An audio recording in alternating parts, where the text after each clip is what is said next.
Corona virus का प्रकोप झेल चुके भारत में अब एक बार फिर चाइना में पैदा हुए एचएमपीवी वायरस से पूरे विश्व में हड़कंप मचा हुआ है, जिसके कारण अब विश्व स्वास्थ्य संगठन और सरकार अलर्ट मोड पर आ चुकी है। हालांकि भारत में कुछ ही जगह उस वायरस से ग्रस्त मरीजों की पुष्टि हुई है और स्थिति सामान्य है। हालांकि यह वायरस 14 साल से कम बच्चे और बुजुर्गों को अपनी जद में ले रहा है।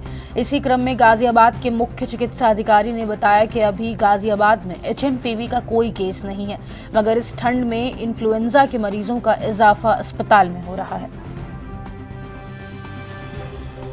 एचएमपी वायरस जो है, इसका पूरा नाम ह्यूमन मेटानिमो वायरस है। इसके लिए हमने जितने भी हमारे चिकित्सक हैं प्राइवेट और गवर्नमेंट में, उनको अगर इस तरह के पेशेंट्स एक पर्टिकुलर एरिया से कहीं से ज्यादा आते हैं तो हम लोगों को रिपोर्ट करने के लिए बताया गया है।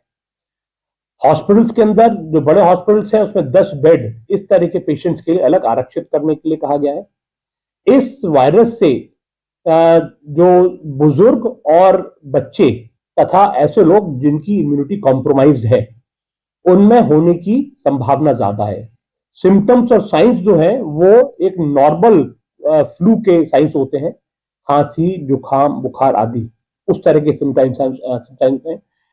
तो मैं ये कहूंगा कि जो भी व्यक्ति इम्यूनो कॉम्प्रोमाइज है, बहुत ज्यादा जिनकी उम्र है या छोटे बच्चों को, इनको इसमें भीड़ भाड़ के इलाके में जाने से बचना चाहिए।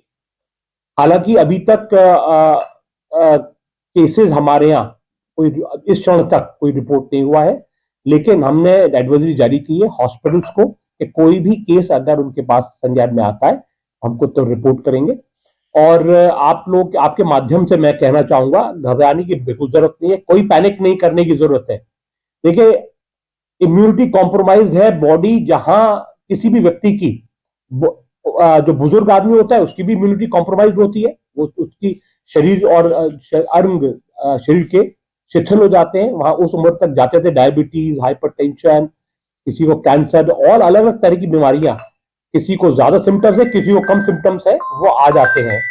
तो मैं ये कहना चाहूंगा कि बिल्कुल पैनिक नहीं करना है, परेशान होने की कोई जरूरत नहीं है।